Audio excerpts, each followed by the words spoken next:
Om Hadi. Om Hadi, bisa dimulai aja. Oke. Assalamualaikum warahmatullahi wabarakatuh. Selamat siang, salam sejahtera bagi kita semua. Om Swastiastu, Namo Buddhaya. Apa kabar teman-teman mahasiswa semuanya? Sehat ya? Oke, kita sudah sampai di sesi ke-11 pada perkuliahan Eurasia di tahun 2026. Saya izin memperkenalkan diri dulu ya teman-teman. Nama saya Filia Rizky Lestari, saya dari Prodi Geografi yang akan memandu perkuliahan Eurasia sesi 11 ini dari awal sampai akhir. Oke, mohon izin Prof, untuk mahasiswa yang mengikuti perkuliahan ini adalah mahasiswa Fakultas Ilmu Sosial dan Hukum dari berbagai prodi ya, dari berbagai prodi, di mana The Eurasian International Course 2026 ini merupakan kegiatan akademik internasional yang diselenggarakan oleh Eurasia Foundation bekerja sama dengan Fakultas Ilmu Sosial dan Hukum Universitas Negeri Jakarta. Nah, dari kegiatan ini menjadi ruang pembelajaran bagi mahasiswa juga untuk memahami berbagai isu ya, teman-teman, dari yang sesi pertama kemarin sampai dengan sesi 11 ini berkaitan dengan isu global kontemporer, yang berkaitan dengan perkembangan teknologi, basisnya AI, dinamika sosial, keamanan, ekonomi, hukum, dan geopolitik juga. Nah, pada sesi ke-11 ini, tema yang akan kita bahas adalah AI's role in shaping global trade and geopolitics, atau peran AI atau peran AI dalam global dan geopolitik.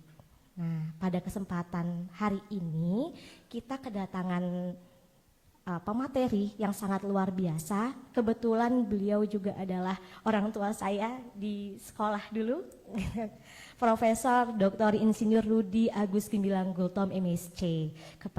Beri tepuk tangan teman-teman. Beliau adalah guru besar dari Universitas Pertahanan Republik Indonesia yang memiliki kepakaran ilmu di bidang ilmu komputer, keamanan cyber, pertahanan, strategi nasional yang basisnya adalah teknologi. Nah, selain beliau adalah profesor, beliau juga merupakan purnawirawan dari Marskal Pertama TNI. Izin Prof, benar ya Prof? Oke. Nah, saya akan membahasakan sedikit kurikulum vitae pendidikan umum dari Prof. Gultom. Beliau menyelesaikan pendidikan S1 di Universitas Gunadarma, lalu melanjutkan S2 di University of Sheffield dan menyelesaikan S3 di Universitas Indonesia melalui beasiswa Lemhanas. Dari sisi pendidikan militernya, beliau telah mengikuti berbagai pendidikan strategis ya tentunya sampai dengan SESCO AU. Nah, beliau juga merupakan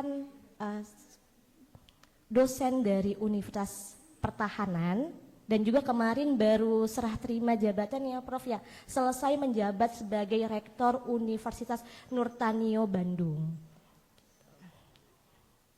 Nah, pengalaman profesional beliau sangat luas, baik tingkat nasional maupun internasional, dari berbagai kursus, conference, dan kegiatan strategis di berbagai negara, yang tentunya berkaitan dengan peran artificial intelligence dalam dinamika global, keamanan cyber, dan geopolitik dunia. Nah teman-teman, nanti boleh ada sesi pertanyaan yang kalian penasaran banget nih tentang perang cyber itu seperti apa dalam konteks global politik. Gitu ya. Untuk itu, kepada yang saya hormati Profesor Dr. Insinyur Rudi Agus Gemilang Gultom, waktu dan tempat dipersilahkan.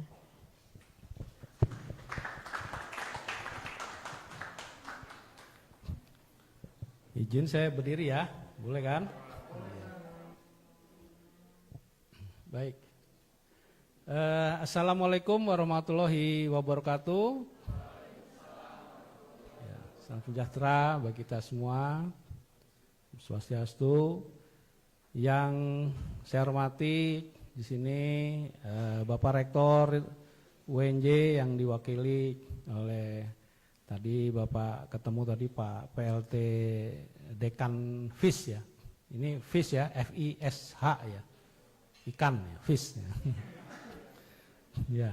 Kemudian seluruh panitia, ya saya ucapkan terima kasih kepada Pak Nur atau Pak Fajar ini yang sudah kita berkoordinasi ya sehingga saya bisa sampai di depan adik-adik sekalian. Kemudian Ibu moderator, ini Ibu Filia, ya memang benar Ibu Filia ini dulu bimbingan saya waktu saya di Unhan menjadi Kaprodi, ya Kepala Prodi Teknologi Penginderaan. Nah ini Bu Filia termasuk yang kohort awal, nih, angkatan awal nih, ya angkatan perdana. Gitu. Kemudian tentunya yang saya sangat cintai banggakan seluruh adik-adik mahasiswa FIS, ya, Fakultas Ilmu Sosial dan Hukum Universitas Negeri Jakarta. Baik sesuai TOR yang diberikan dari saya mencoba membuat paparannya menyesuaikan TOR. Di TOR itu saya lihat heavy-nya nanti ke AI ya, ke bidang AI dan ada ke cyber security-nya. Nah, kebetulan karena tadi sudah disampaikan oleh Bu Moderator, saya guru besar Universitas Pertahanan bidang ilmu komputer. Jadi nanti sesuai bidang saya lebih kepada AI, cyber security dan bidang pertahanan ya. Karena pertahanan itu adik-adik bukan hanya tanggung jawabnya TNI saja ya, tapi seluruh komponen bangsa itu wajib ikut dalam mendukung pertahanan negara. Baik, oleh sebab itu saya coba angkat judulnya yang masih related sama TOR. Judulnya Strategi Nasional Cyber Security berbasis AI, Artificial Intelligence, untuk menghadapi ancaman global. Tadi saya sudah bincang-bincang dengan Pak Nur. Rupanya di FIS ini ada 11 ya. Prodinya ya, banyak ini. Unhan itu cuma berapa itu satu fakultas ya, 4. Nah, ini 11, luar biasa ya. Jadi nanti silakan saja dari tiap-tiap prodi kalau ada yang terkait ya silakan dimanfaatkan gitu ya. Contohnya umpamanya tentang cybercrime ya, cyber security. Ini kan ada fakultas hukumnya ya. Nah, mungkin ada kaitannya dengan cyber law nanti ya dan sebagainya. Kemudian ada ilmu komunikasi ya, ada visual gitu ya. Nah nanti coba lihat tuh teknologi AI deepfake itu yang bisa ngelabui orang ya, mungkin bisa relasinya ada termasuk prodi-prodi yang lain. Baik lanjut. Adik-adik sekalian, sebagai latar belakang AI itu telah mengubah ya, landscape keamanan global secara signifikan.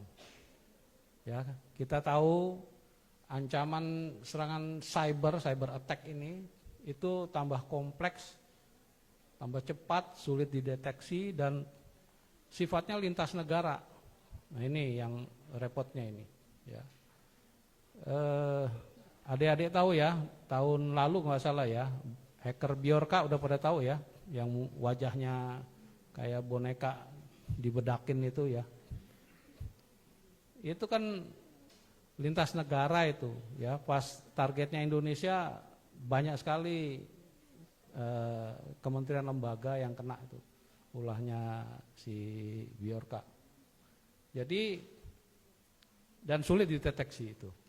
Jadi teknologi AI itu tidak hanya dimanfaatkan untuk aspek pertahanan saja, tapi juga untuk itu melakukan cyber attack tadi di Biorka itu. Atau disinformation, perang propaganda, ya. Nanti salah satunya teknologi deepfake itu. Cyber espionage, spionase di bidang cyber dan lain-lainnya. Nah, biasanya adik-adik kalau sudah antar negara itu yang diserang tuh infrastruktur kritisnya itu.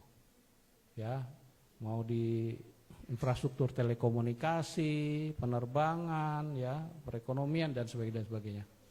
Oleh sebab itu, kita butuh cyber security, keamanan cyber, ya. Semuanya butuh, ya. Adik ini di semua fakultas, di semua prodinya butuh keamanan cyber. Tadi saya bincang juga sama Pak Nur tentang database artefak ya tadi ya, Pak Nur ya. Nah, jadi sekarang artefak sudah di database-kan ya, Pak Nur.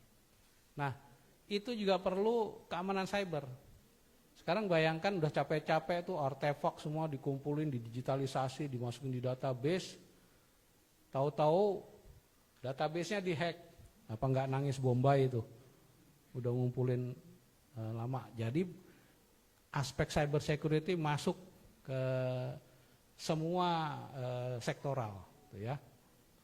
Dan berikutnya kita butuh kolaborasi public private partnership.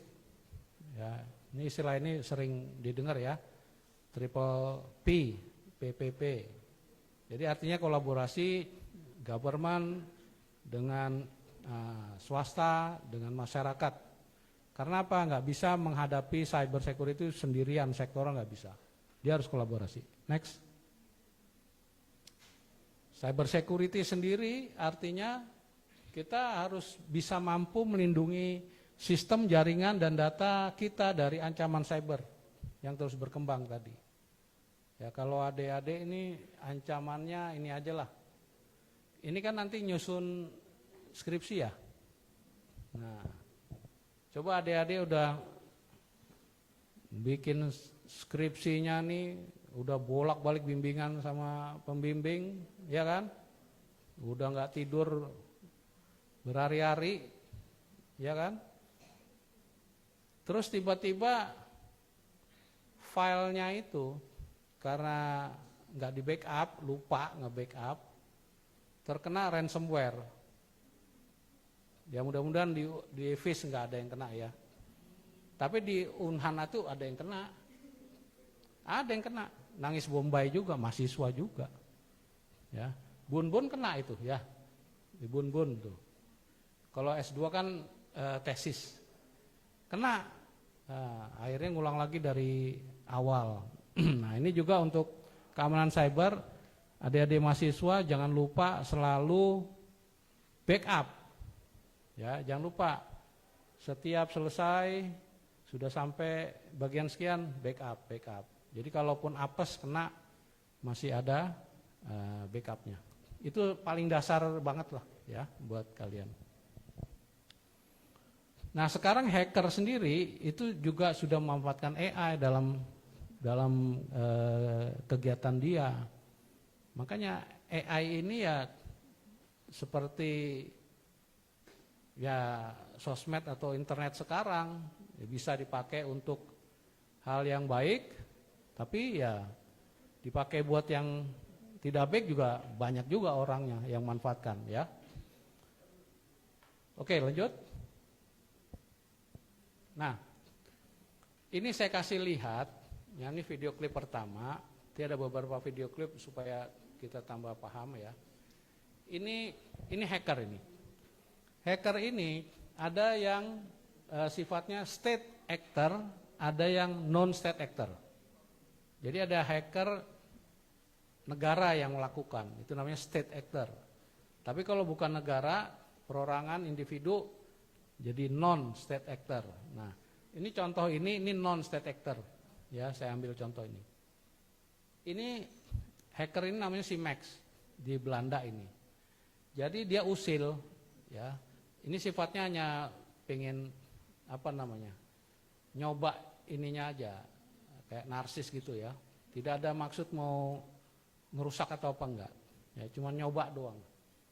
Dengan handphonenya dia yang biasa saja, dia bisa melakukan hacking ke sistem informasi kereta api di Belanda. Ya, diambil alih.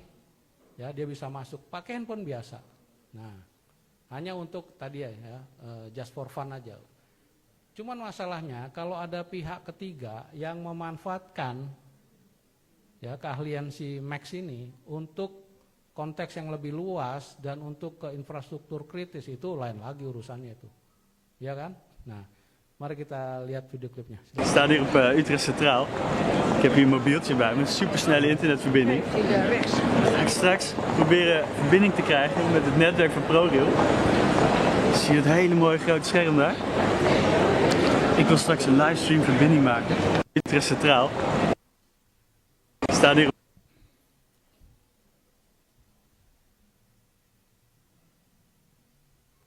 Bentar, kita tunggu dulu ya, suaranya Ik sta hier op Utrecht Centraal.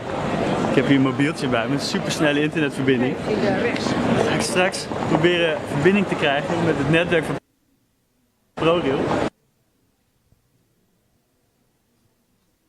Nah, sambil nunggu suaranya keluar, jadi kegiatan hacking ini itu bisa dilakukan oleh semua, ya. Ik sta hier op Utrecht Centraal.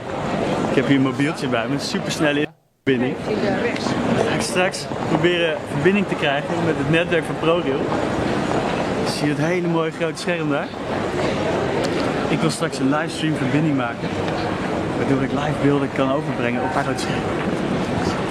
Hij maakt verbinding. Hij doet het, hij doet het. Dames en heren, dames en heren. Hallo, daar ben ik. De trein naar Alicante zal vandaag niet vertrekken. Ik herhaal, de trein naar Alicante zal vandaag niet vertrekken. Ik ken het geluid.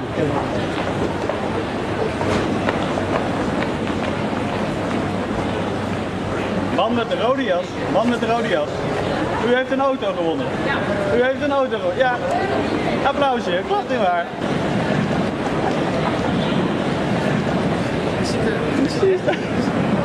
Hoe doe je dat, joh? Beveiliging. Katanya. Ini bahayanya kalau keahliannya si Max ini dimanfaatkan oleh pihak ketiga, gitu ya. Oke, kita lanjut dulu Pak.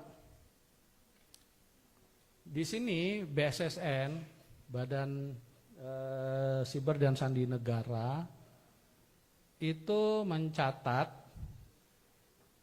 ada 3,64 miliar anomali serangan cyber di Indonesia. Ya, di Indonesia. Ini catatan resmi dari BSSN ya. Di periode Januari hingga Juli 2025. Jadi berapa bulan itu? Januari, Februari, Maret, April, Mei, Juni, Juli. 7 bulan ya.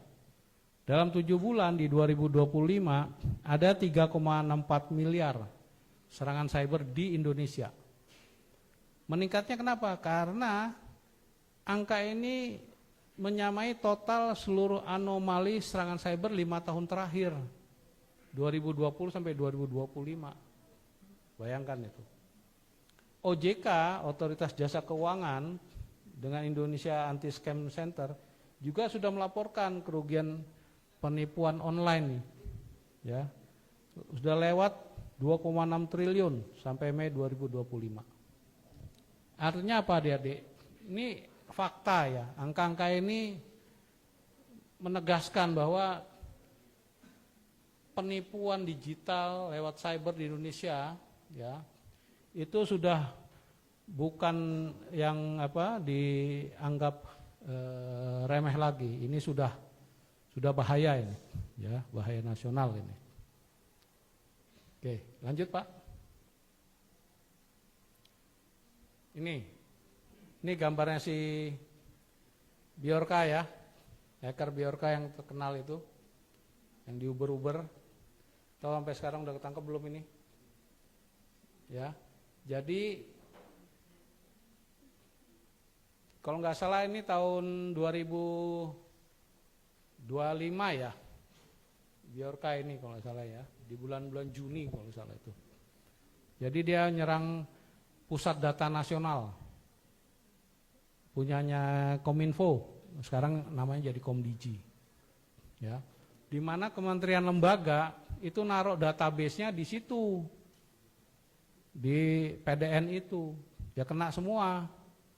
Ya, akhirnya semua sistem layanan informasi untuk masyarakat jadi terganggu. Ya. Tapi ada juga yang kementerian lembaga yang cepat recover. Ya, contohnya imigrasi, cepat waktu itu recover ya, nggak sampai berlama-lama. Karena dia punya tadi backup secara mandiri. Nah, bagi yang tidak ada backup, hanya menyerahkan ke PDN ya kena dan panjang proses pemulihannya. Sehingga ya adik-adik, keamanan cyber atau cyber security itu sudah berevolusi dia. Ya, dari yang tadinya eksklusif ya, jadi ekosistem yang sudah saling terhubung, saling interconnected. Ya, jadi kalau kena satu, ya sudah kena lainnya ya. Contohnya tadi yang kasus di PDN ya, Pusat Data Nasional. Nah, kita juga butuh tadi konsep P3 tadi, ya, Private Public Partnership. Ya, tapi lebih dispesifikkan lagi ke quadruple helix. Kalau adik-adik sering dengar triple helix ya. Triple helix itu apa aja? Yang pertama, government, pemerintah. Kedua, apa? Universitas, akademisi, ya kan? Yang ketiga, industri, ya. Nah, ini ada keempat, saya masukin yang keempat. Apa yang keempat? User, penggunanya. Sehingga yang tadi pemerintah, industri, akademis ini nanti membuatkan produk sesuai kebutuhan dari user, ya. Jangan dibuat tapi usernya nggak mau make atau bukan ini yang saya butuhkan, ya. Usernya minta pulpen buat tanda tangan, tapi yang dikasih spidol. Nah, gimana mau tanda tangan ijazah pakai spidol gimana tuh? Nah, kira-kira gitu. Jadi harus sesuai kebutuhan dari user. Makanya jadi quadruple helix atau quarter helix. Lanjut.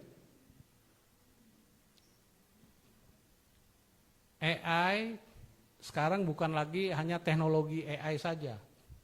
AI jadi udah instrumen, ya, instrumen strategis yang membentuk ulang peta kekuatan global.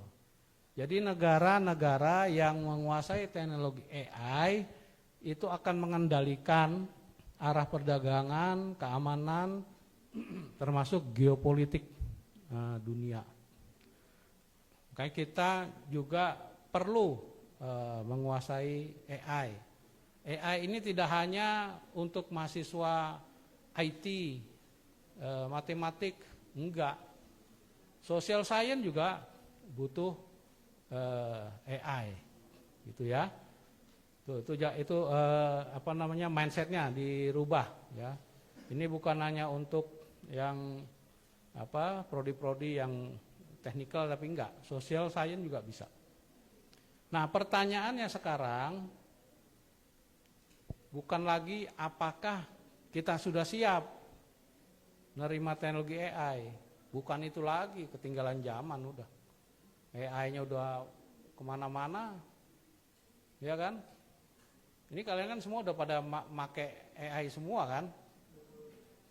Ya, mau ChatGPT ke, mau Gemini ke, mau Grok, mau Meta AI. Cuma udah ada panduannya belum sini Pak Nur? Kupil ya, untuk penggunaan AI ini di kampus, ya. Itu juga harus diatur, ya. Jadi adik-adik, AI ini sebagai tools, Ya, bukan yang mengganti otaknya adik-adik, enggak, jangan. Sebagai tool saja yang membantu kita. Ya. Tapi mindsetnya, otaknya ya tetap adik-adik. Nanti mau menyelesaikan skripsinya, jangan semuanya cemplungin ke AI, buatkan langsung 5 bab, ya, di promnya itu ditulis full skripsi, pengantarnya ya kira-kira 2 halaman, ya, termasuk carikan referensi. Udah masukin, ya enggak juga itu. Pak Nur kasih tahu, ya, mana yang buatannya AI ini, atau Bu dosen pasti tahu juga. Kenapa? Karena Bu dosen juga pakai juga, ya kan? Ya itu buat tools, ya, buat memudahkan kita. Gambar paling bawah ini hasil AI ini. Tinggal kasih prompt, ya. Saya mau ada dosen ngajar, di papan tulisannya seperti ini. Ada perwakilan mahasiswa, masukin ke Gemini atau Meta AI, jadi itu. Ya, tapi kan idenya dari kita kan, gitu loh. Jadi dia sebagai tools. Itu ya adik-adik ya tentang AI. Lanjut. Di bidang ekonomi, ini AI itu bisa meningkatkan daya saing ekonomi global. Ya. Sekarang kita online shopping semua kan, mau beli USB atau kalau zaman dulu masih ada itu ya, CD dan sebagainya itu ya. Dulu kan harus kemana? Paling nggak ke Mangga 2 toh, ke Harko ya, biar lebih murah dan sebagainya.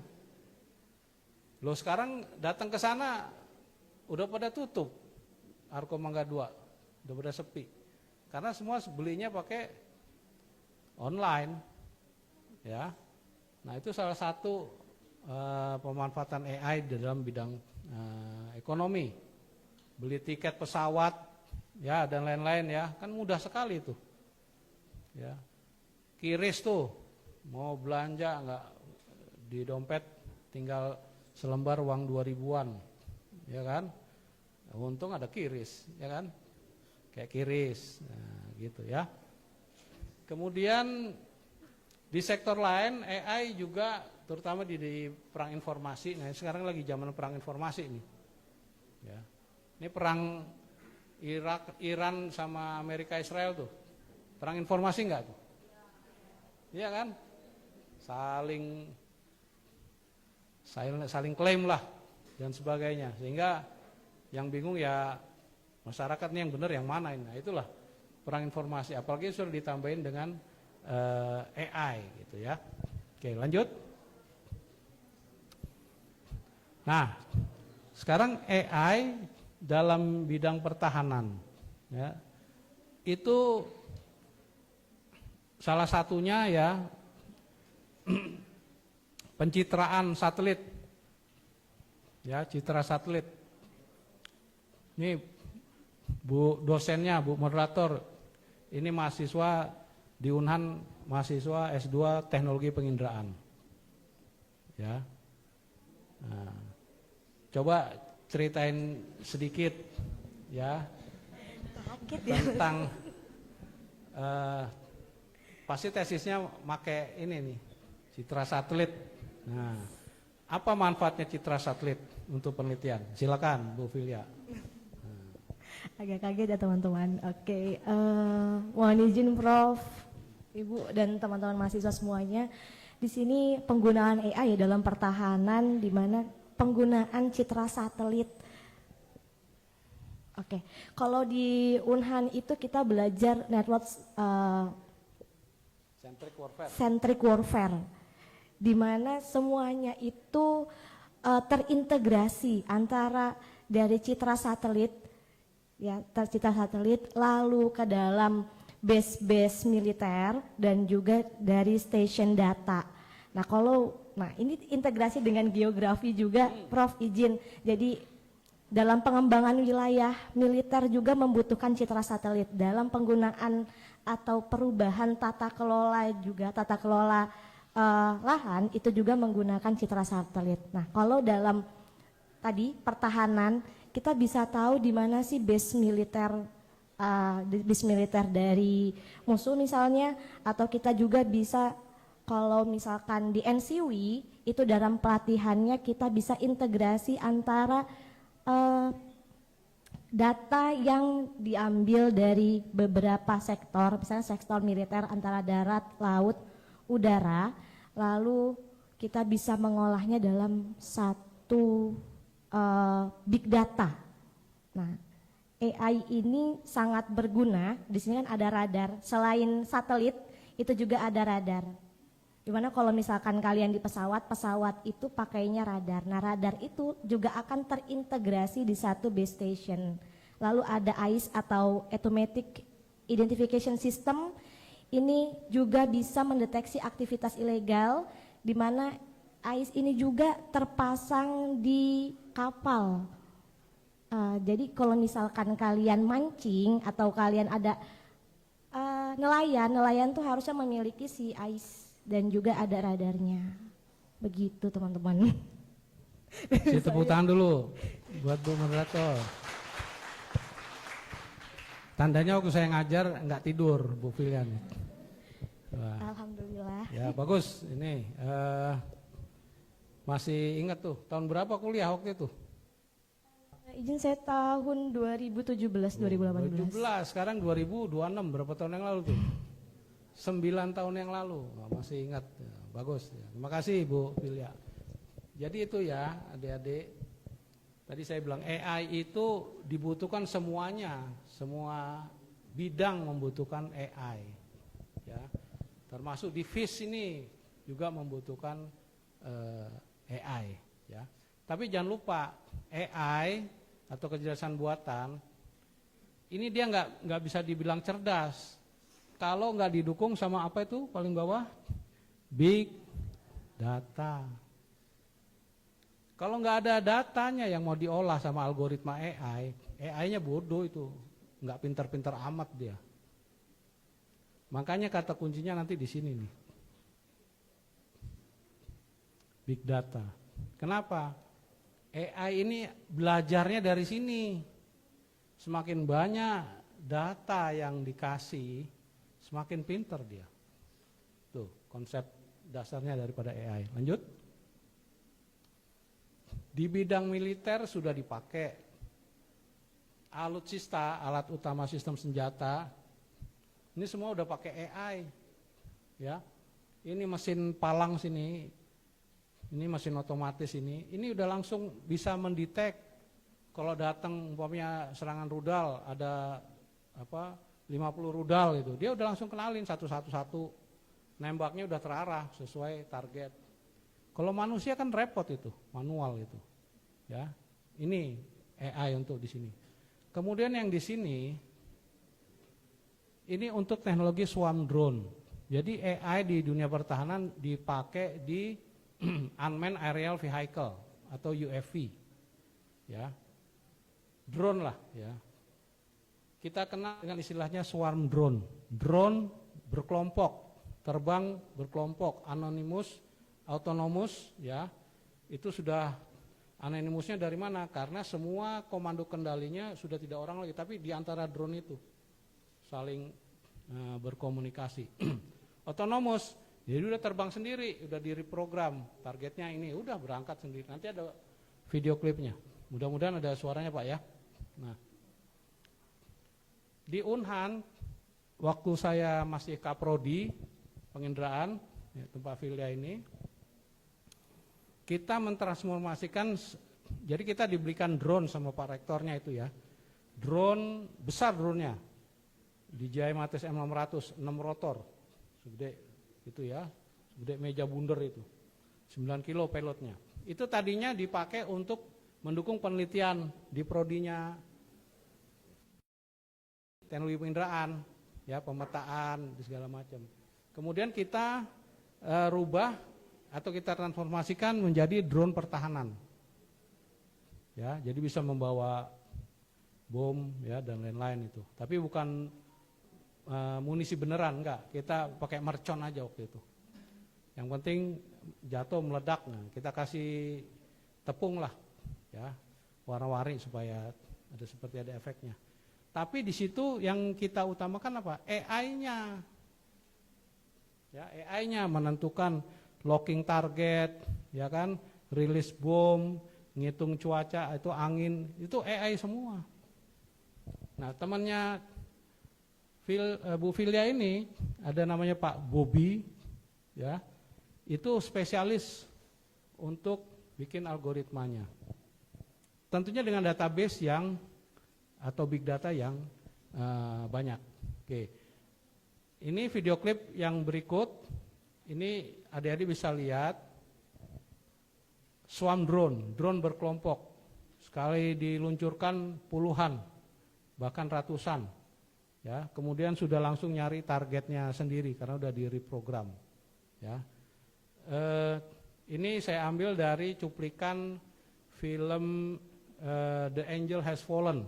Kalau mungkin pernah nonton ya. Jadi drone-nya ini mau menghancurkan atau membunuh presiden di sana di Amerika itu filmnya ini ya. Termasuk semua pengawalnya segala macam itu sudah face recognition semua, data wajahnya udah semua ada di drone. Jadi dia udah terbang langsung nyari sesuai face recognition. Kita lihat ya, mudah-mudahan ada suaranya nih. Silakan Pak.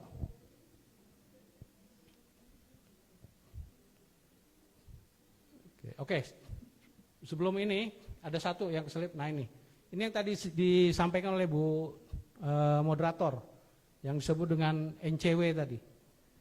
Network Centric Warfare. Ini perang model baru, perang modern, perang masa kini, ya. Sistem komando kendalinya. Kalau dulu disebut dengan platform centric karena masih masing-masing angkatan ya, darat, laut, udara gitu ya. Sekarang sudah enggak, sekarang sudah harus network. Artinya darat, laut, udara itu harus terintegrasi, saling ngobrol dan lain-lainnya. Ya. Nih, lewat satu tactical data link system lah. Ini apa ya, ini terlalu teknis, tapi kira-kira ada satu platform lah yang bisa mengintegrasikan darat, laut, udara. Kalau di NATO namanya tactical data link, ada link 11, link 16, link 22. Jadi kalau NATO terbang, itu NATO melakukan operasi, kan negaranya banyak tuh ya NATO ya. Beda-beda kan jenis pesawatnya dan sebagainya, itu bisa ngobrol satu lainnya karena ada ini. Nah, kita di Indonesia juga butuh seperti ini, ya. Itu yang disebut dengan network centric warfare. Nah, sekarang kita lihat video klip swarm drone. Silakan.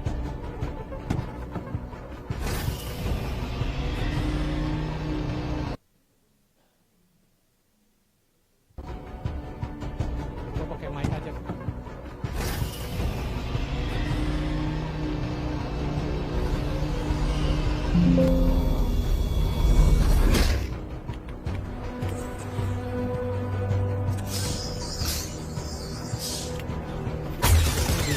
Nah itu terbang semua itu.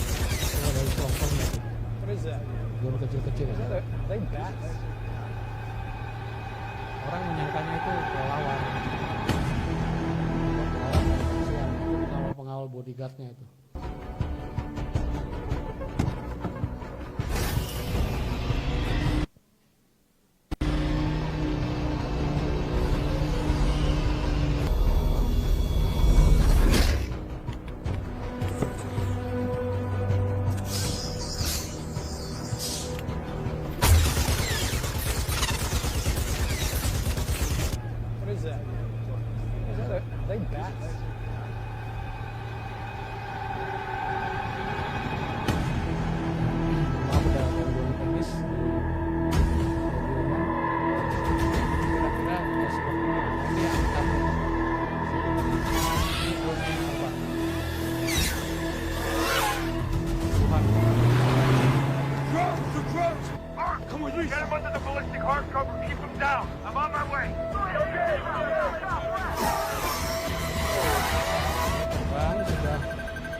face recognition tuh.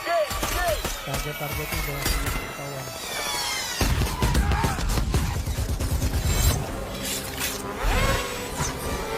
Kemudian kecil dikasih munisi.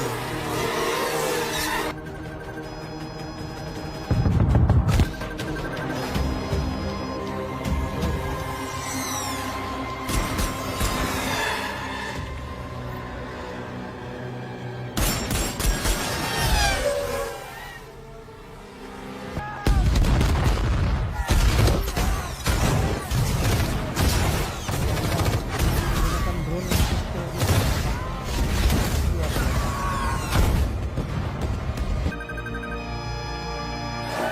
You're coming at your mark! Get him in the water! The hard cover isn't enough! What about you?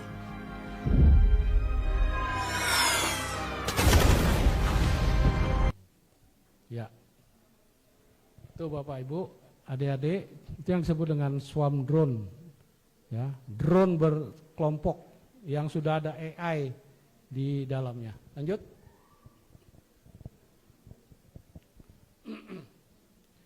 Nah, adik-adik sekalian, ya kita udah pakai AI sekarang, tapi sebenarnya AI itu udah dari zaman dulu.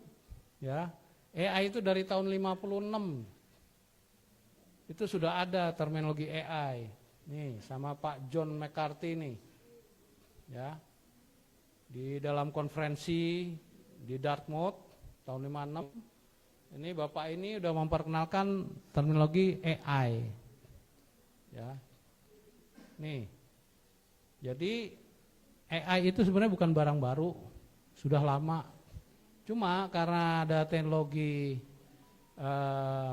internet yang lebih canggih, algoritma yang lebih bagus, ya, akhirnya AI-nya mengumpulkan data, big data dengan lebih cepat. Akhirnya itu yang membuat AI-nya sekarang tambah cerdas, ya, dibandingkan zaman dulu. Sistem komputasi, ya, penghitungannya, apalagi nanti udah ada quantum computing, itu membuat AI lebih canggih. Nah, beberapa penerapan AI, ada mobil otonomus sudah banyak, ya, yang mobil tanpa supir itu, ya, di Cina, ya, waktu kita bawa mahasiswa Unhan kuliah luar negeri, itu fieldnya ke mana waktu itu? Oh, India, ya, yang adiknya ke Cina. Ya, di Beijing itu udah biasa mobil nggak ada supirnya itu, ya, karena otonomus sudah ada pakai AI. Kemudian asisten virtual yang kita pakai sekarang, ya, ada Google Assistant, Siri, dan lain-lainnya. Jadi AI itu adalah kecerdasan buatan yang dirancang, ya, teknologinya ini membuat sistem komputer mampu meniru apa yang kita buat, dia mampu meniru, ya. Kemampuan intelektual kita dia tiru tuh. Termasuk kemampuan pengambilan keputusan, logika, dan karakteristik kecerdasan lainnya, gitu, ya. Saya sendiri juga menggunakan AI, ya, beragam AI, tapi sebagai tools tadi, ya, itu langsung berikutnya dia sudah kenal, gitu loh, langsung sudah mengetahui bahwa itu saya, gitu, ya, udah langsung selamat siang Prof. Rudi, loh, udah tahu duluan dia, ya kan. Terus kita bilang, kita kasih tugas begini, keluar kan. Nah, habis itu dia minta lagi, Prof. Rudi, ini sebenarnya hasilnya bisa lebih bagus lagi nih, mau nggak saya buatin lagi? Sampai ditantangin begitu tuh. Tinggal ketik aja, mau, nanti dia buatin lagi. Nah, habis itu nggak pakai nih seminggu nih, ya. Ini karena dia kemampuannya bisa meneliti kita ini. Seminggu kemudian kita pakai lagi. Yang keluar apa? Selamat datang Prof. Rudi. Udah seminggu tuh, bayangin tuh, ya. Artinya dia apa? Dia kan kita ngasih sama aja ngasih data kan ke dia ya, waktu seminggu yang lalu itu loh. Itu direkam sama dia. Dipelajari patternnya, dipelajari polanya, ya dan sebagaimana. Pertanyaannya, substansinya, dipelajarin tuh. Jadi udah langsung nyambung. Nah itulah si AI itu. Itu beda sama robot, nanti kita lihat.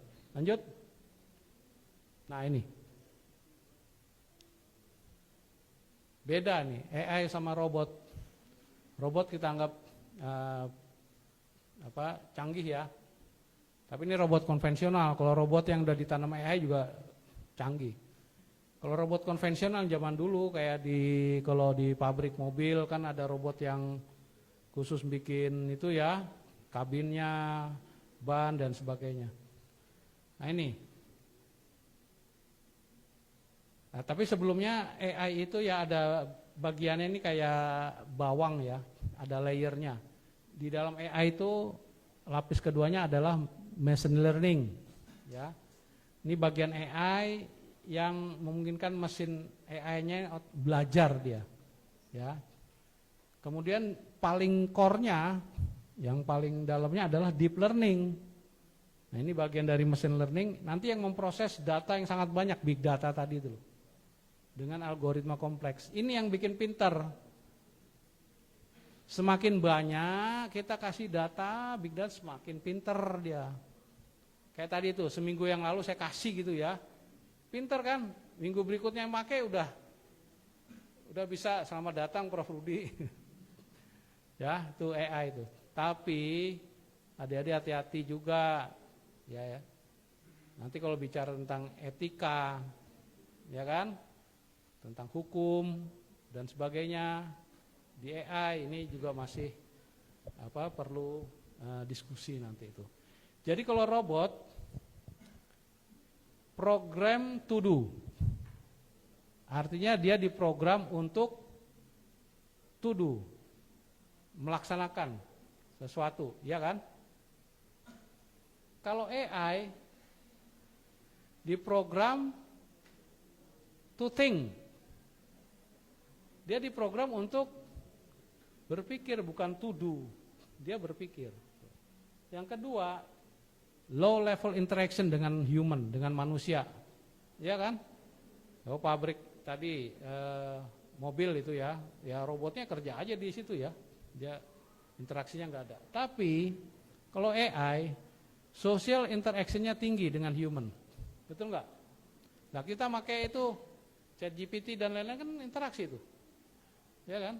Nah kemudian kalau robot dia hanya pintar sebatas program yang dikasih. Kalau kita kasih dia, udah kamu pokoknya bikin untuk ban saja, udah dia di pabrik mobil itu hanya ngurusi ban aja, yang lain-lain dia nggak urusin. Tapi kalau AI belajar, jadi bukan pinterannya di satu, dia belajar semuanya ini. Jadi dia bisa lebih pinter nanti dari kita. Ini contoh yang terbaru ya. Kemarin di grup WhatsApp keluarga besar saya ada yang ngasih gambar tahun 67. Itu tahun saya lahir itu. Ya kan? Gambarnya udah nggak karu-karuan lah. Udah sobek sana sini dan sebagainya ya. Hitam putihnya juga udah blur itu. Karena di situ ada saya. Ibu saya yang gendong saya. Waduh. Ini sayang ini kalau nggak, ini kan dokumentasi kita kan ya. Ini kalian punya nggak ini waktu bayi? Kalau zaman sekarang harusnya udah ada lah, ya. Nah, itu akhirnya saya masukin ke salah satu tools AI, ya. Keluarnya itu bikin nangis semua orang itu. Kenapa? Karena jadi bersih gitu kayak baru ke studio foto. Padahal itu tahun 67, ya. Nah, itulah kelebihan dari AI daripada robot tadi ya. Nah sekarang robotnya ini kan terpisah nih. Ini robot, ini AI. Ini sekarang AI-nya ini ditanam di sini. Sehingga robotnya lebih canggih lagi. Lihat perusahaan Cina pernah di sosmed itu ya. Ada 20 dia melakukan silat Cina ya.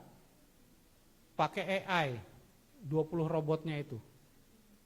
Gerakannya salto, gerakannya apa itu sama semuanya itu. Kenapa? Itu tadi robotnya itu sudah ditanam AI dan dia sudah belajar gimana sih gaya kungfu tuh, gaya silat dan sebagainya. Gitu ya, Bapak Ibu. Nah, ini silahkan dimanfaatkan untuk mendukung kegiatan di prodi FIS ya, di prodinya masing-masing. Di FIS yang ada 11 ini ya. Lanjut. Jenis-jenis AI ya, ada yang disebut dengan weak AI, strong AI dan sebagainya. Bisa dilihat. Kemudian ada sifatnya defensif, ada ofensif. Kalau sifatnya defensif, defend ya. Bertahan, kita manfaatkan AI biasanya untuk IDS, intrusion detection system. Jadi kalau ada serangan ke jaringan kita, kalau kita pakai IDS AI ini udah langsung ketahuan. Atau fraud detection, ngecek di perbankan biasanya. Tapi yang sifatnya ofensif, ini ada yang malware dipakai AI, ini yang lebih bahaya lagi. Dan yang kedua, ada deepfake. Teknologi deepfake, Bapak Ibu udah tahu ya, adik-adik ya. Deepfake ini lagi rame ini. Ya, semua bisa di deepfake itu. Kalau orang nggak aware banget, susah bedainnya ya. Nanti habis ini ada video klip tentang deepfake. Ya, ini cerita Pak Presiden Obama ya yang jadi target. Dia ngomong macam-macam itu. Padahal bukan Pak Obama yang ngomong. Tapi ada orang ketiga. Nah, nanti kalau belum dikeluarin, belum muncul orang ketiganya, kita pasti masih yakin itu Pak Obama. Tapi begitu muncul yang pihak ketiganya baru tahu, oh ini deepfake. Ya, silakan Pak. Oh ya, ini kita masuk sini dulu ya. Dampak positif tadi ada kemampuan analitik, dan sebagainya. Udah, itu udah bahas tadi. Lanjut. Nah, oke, masih pemanfaatan AI sebelum ke deepfake. Ini contohnya di bidang olahraga.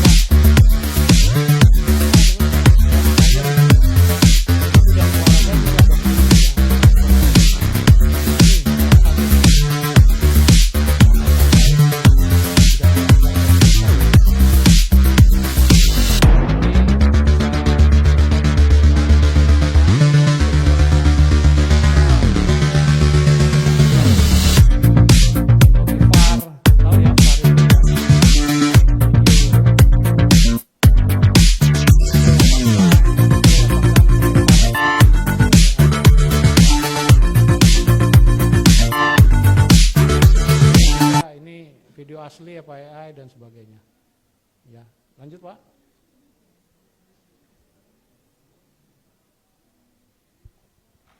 Nah, negatifnya untuk pemanfaatan AI ini pengangguran struktural tambah banyak.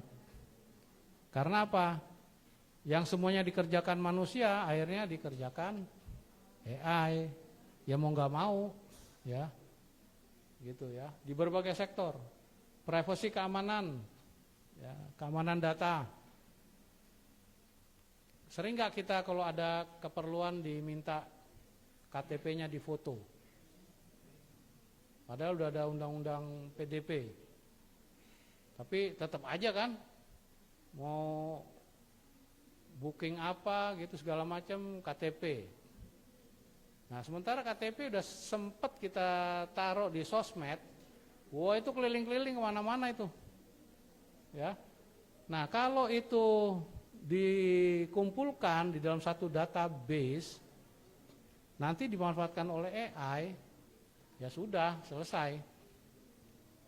Wajahnya kita bisa dipakai, suara kita ngobrol direkam, jadi itu dibuat itu, di-generated sama AI-nya. Ya, kayak si tadi Pak, ini nanti habis ini video klipnya ini nih. Ini Pak Obama beneran, ini orang ketiganya. Ini Pak Jordan Peele ini. Apa yang disampaikan Pak Obama di sini itu sebenarnya bukan dari Pak Obama, tapi dari sini. Tapi mulai artikulasi, wajah, suara, gerakan, gestur itu semua AI yang buatin. Ya. Kalau ini belum muncul, kita masih yakin ini Pak Obama. Ya, coba Pak, silakan. Mungkin suaranya nggak ada, nggak apa-apa, tapi lihat aja itu. We're entering an era in which our enemies can make it look like anyone is saying anything at any point in time, even if they would never say those things. So, for instance, they could have me say things like, I don't know, Killmonger was right, or Ben Carson is in the sunken place, or, how about this, simply, President Trump is a total and complete dipshit. Now, you see, I would never say these things, at least not in a public address, but someone else would. Someone like Jordan Peele. This is a dangerous time. Moving forward, we need to be more vigilant with what we trust from the internet. It's a time when we need to rely on trusted news sources. It may sound basic, but how we move forward in the age of information is going to be the difference between whether we survive or whether we become some kind of fucked up dystopia. Thank you. And stay woke, bitches. Ya, itu yang disebut dengan deepfake. Ini yang perlu diantisipasi, ya. Termasuk dari aspek hukumnya. Nah, ini kan ada fakultas hukum ya. Prodinya ada ya. Nah, itu gimana tuh tentang pemanfaatan deepfake ini? Udah ada belum ketentuannya itu? Ya, boleh apa enggak itu? Nah, itu ya. Nah, ini quantum computing. Sekarang sudah masuk ke era kuantum. Ya, quantum computing. Quantum computing ini relatif masih baru, banyak negara juga lagi ngeriset dan sebagainya, termasuk di Indonesia. Unhan sendiri sudah berkolaborasi dengan Korea Selatan. Waktu itu saya masih waktu wakil dekan ya, kita kolaborasi dengan Korea Selatan dan sudah ada laboratorium kuantumnya ini, di Unhan ini. Ya. Quantum computing ini sangat beda dengan komputer konvensional nih, laptop yang adik-adik pakai ini beda sekali ya penghitungannya. Ini sistem komputasinya lebih cepat dari komputer konvensional yang ada. Kalau komputer yang ada ini kan kita tahu ya satuannya kan bit ya, binary digit itu. Ya. Paket datanya itu kan dibagi dalam bit, binary digit. Yang terdiri dari 0, 1 kan gitu ya. Huruf A umpamanya 001 01 begitu ya. Nah, kalau di qubit ini quantum bit namanya. Itu tidak kenal bit.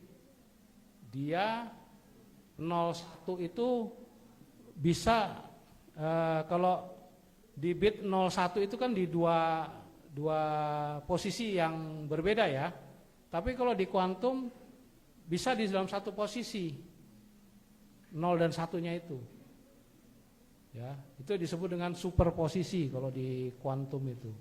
Dan dia pakai sinar foton. Ya. Makanya bagi yang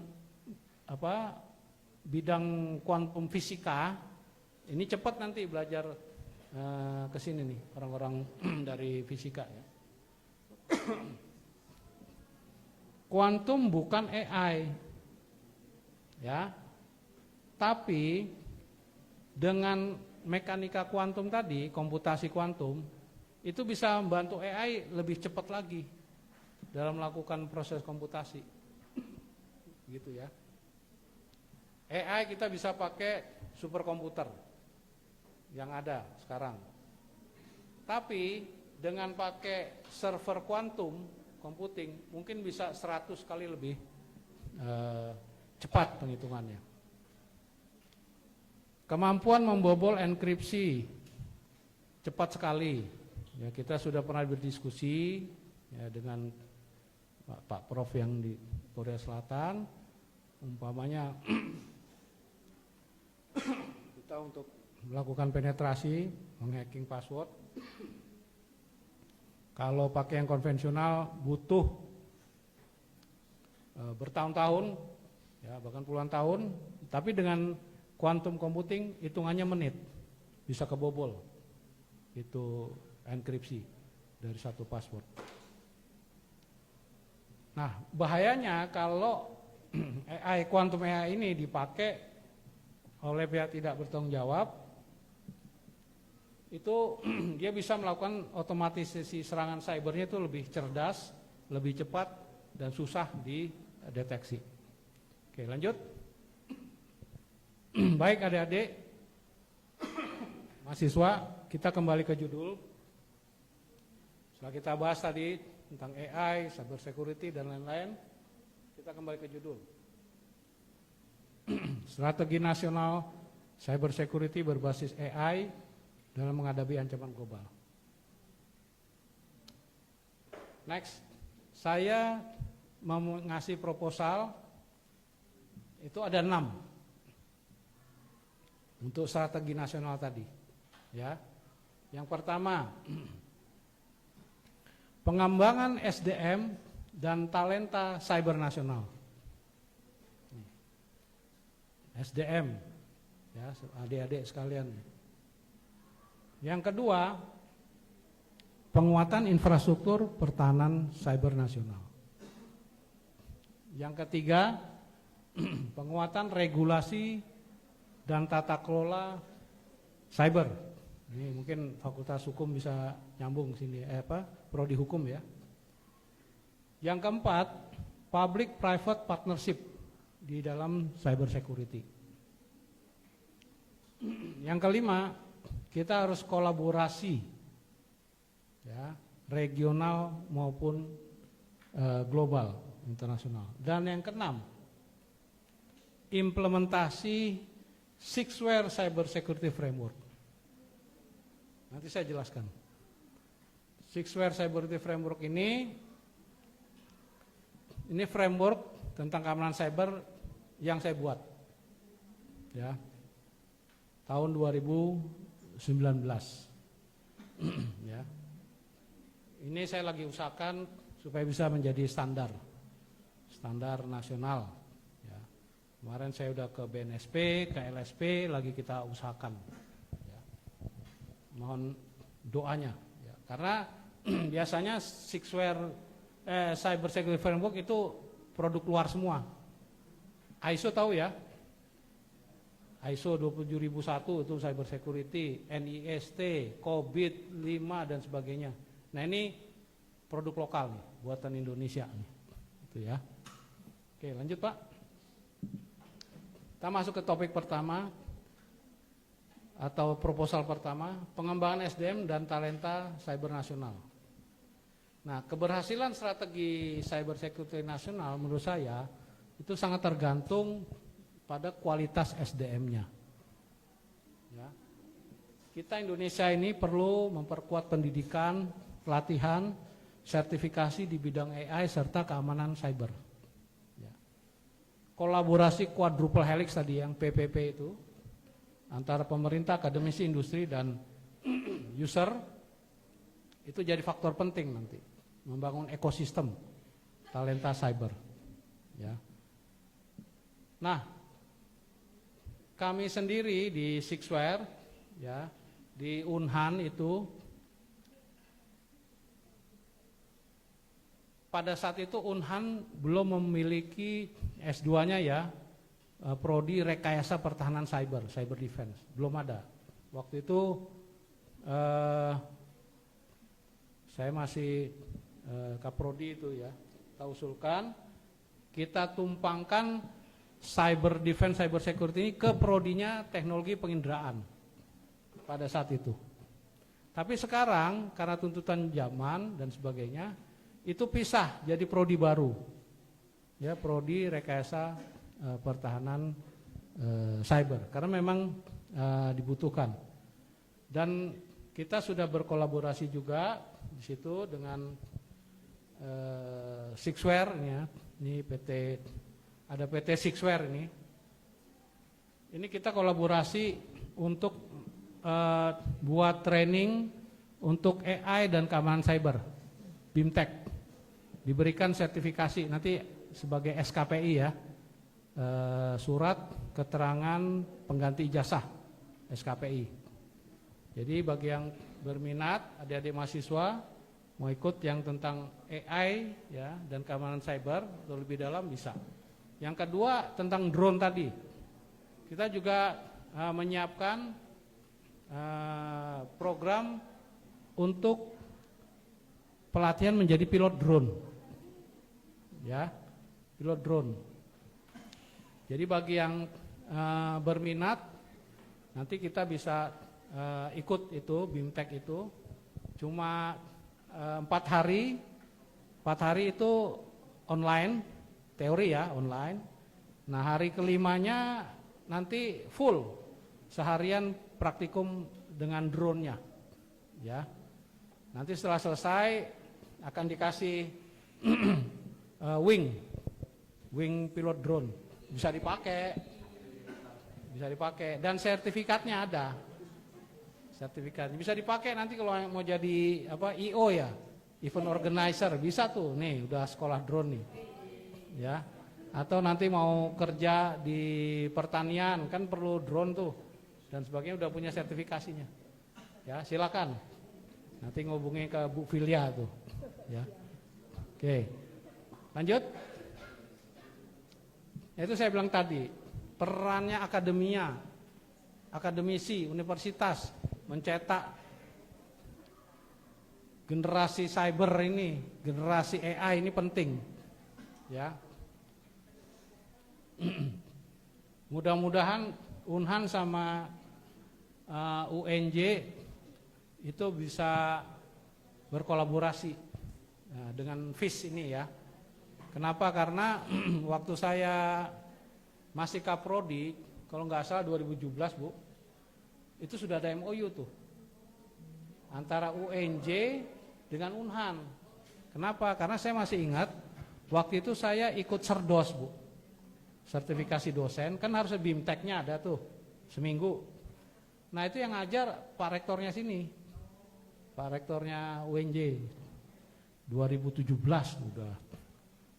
udah lihat 5 tahun, mungkin perlu di ini tuh, ya Filia ya dicek itu, diperbarui. Nanti bisa itu kolaborasi tadi dengan drone, dengan AI, dengan cyber security dan sebagainya. Ya fakultas-fakultas di Unhan bisa kolaborasi dengan FIS ini. Gitu. Kita ada manajemen pertahanan,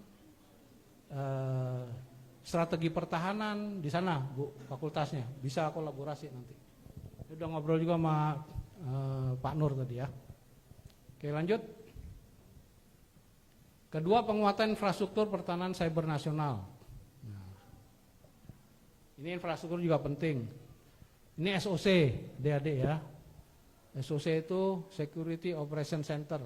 Jadi ada ruang kodalnya, pusat monitoring di sini, ya, untuk mendetek gitu.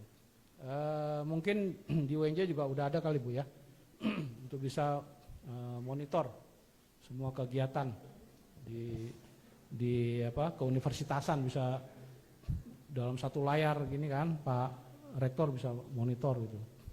Hari ini umpamanya ada CCTV, ada kamera itu, wow di ruangannya ini lagi ada kegiatan sekarang, gitu ya. Karena waktu sebelumnya kan saya pernah sempat jadi rektor ya di Nurtanio Bandung, itu saya bikin seperti ini. Bahkan saya bisa monitor lewat HP atau tab saya. Kalaupun lagi di Jakarta nggak di Bandung, saya bisa monitor. Sedang ada kegiatan apa, segala macam gitu ya. Oke, lanjut Pak. Nah, ini pengembangan intelijen cyber. Tadi bagian dari situ kita sudah bahas ya. Lanjut. Nah, ini yang ketiga, penguatan regulasi dan tata kelola cyber. Jadi perkembangan AI tiga Pak. Ya, perkembangan AI menuntut regulasi dan tata kelola cyber, cyber law. Yang dari prodi hukum angkat tangan. Ada enggak? Yang dari prodi hukum? Waduh, sayang ya. Harusnya tidak hadir, Prof. kalau hadir ini bisa tahu nih pentingnya di prodinya terkait tentang cyber security ini sama AI. Nah, sehingga pemerintah itu harus perkuat tuh kebijakan keamanan data, pelindungan privasi dan sebagainya. Termasuk undang-undang PDP kan udah disahkan ya. Jadi udah tahu ya. Apa singkatan PDP? Ya, betul. Perlindungan data pribadi. Undang-undangnya sudah ada. Sekarang tinggal dibuat turunannya. Pepresnya sampai ke bawah, petunjuk-petunjuk pelaksanaan di bawahnya itu dibuat. Ya. Jadi sebenarnya undang-undang perlindungan data pribadi ini ya, saya mau tanya sama adik-adik atau tadi siapa nih, Mas siapa namanya? Pandu. Ini Mas Pandu ini kalau mau pesen tiket pesawat, ya, terus dari operatornya kirim dulu foto KTP, kirim lewat WA biar cepet. Tuh, menurut Adik, ini seperti apa tuh dengan adanya undang-undang PDP yang sudah disahkan? Silakan.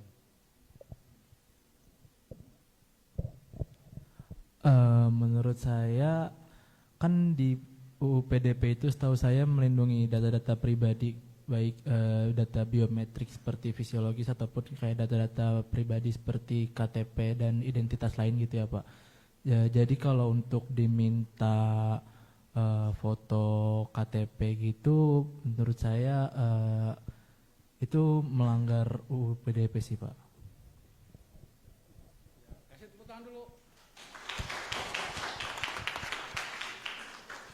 Masalahnya, kalau nggak dikirim, nggak dapet tiketnya. Nah, ya kan? Gitu. Oke, saya mau minta pendapat cowok sudah cewek sekarang. Gimana pendapatnya dan sarannya apa sih? Kalau menurut saya saran sih kalau misalkan disuruh lewat WA ya apalagi itu kan kayak jadi tidak ada, kalau dilapor juga kesannya jadi kita juga yang salah karena kita yang mengumbar. Jadi mungkin bisa lewat aplikasi lain gitu, mungkin beli tiketnya atau mungkin bisa langsung beli offline aja karena kan apalagi menyangkut KTP itu kan kalau kita share bisa langsung ketahuan semua-muanya ya, bahkan bisa sampai ke ya nama-nama pribadi yang lain gitu. Jadi ya mungkin kayak gitu sih. Nggak dapat. Iya, maka kalau menurut saya mungkin sarannya antara langsung beli secara offline tiketnya atau mungkin bisa coba cari tempat lain gitu dari website lain atau dari yang lebih terjamin lah gitu biar tidak melanggar peraturan ini. Ya, itulah makanya tadi kalau ada yang dari prodi hukum, ini challenge ini, ya kan? Kalau beli fisik ya agak repot juga ya, zaman sekarang ya, macet di mana-mana gitu ya. Padahal kita mau cepat gitu, pesawatnya terbang jam 2 umpamanya, kan kita pengen cepat nih, nah, gak bisa secara fisik beli di counternya segala macam. Nah, apa mungkin dari peraturannya mungkin yang bisa dibahas ini ya oleh dari prodi hukum umpamanya Umpamanya KTP itu jangan full semua lah, sebagian aja, atau KTP nicknya aja, atau nicknya nggak usah diliatin gitu loh, atau tanda tangan di bawahnya nggak usah. Saya, tapi bukan ngajarin, saya biasanya kalau diminta gitu mau nggak mau kan harus ngasih. Tapi yang saya kirim tuh yang tanda tangan saya nggak, ini saya potong, ya paling nggak dia nggak tahu tuh mau niru tanda tangan saya. AI juga susah mau niru karena nggak ada contoh kan. Kira-kira. Nah ini kan itu jalan pintas, tapi harusnya ada yang secara komprehensif tentang regulasi dan tata kelola ini, itu ya. Ya siapa tahu ada yang dari prodi hukum ini nanti materinya dikasih juga ya, Bu Moderator ya. Siapa tahu ada yang minat nanti bikin skripsinya tentang cyber law, nah itu juga bagus. Lanjut. Yang keempat, Public Private Partnership, PPPP, di dalam cyber security. Tadi sudah saya sampaikan, menghadapi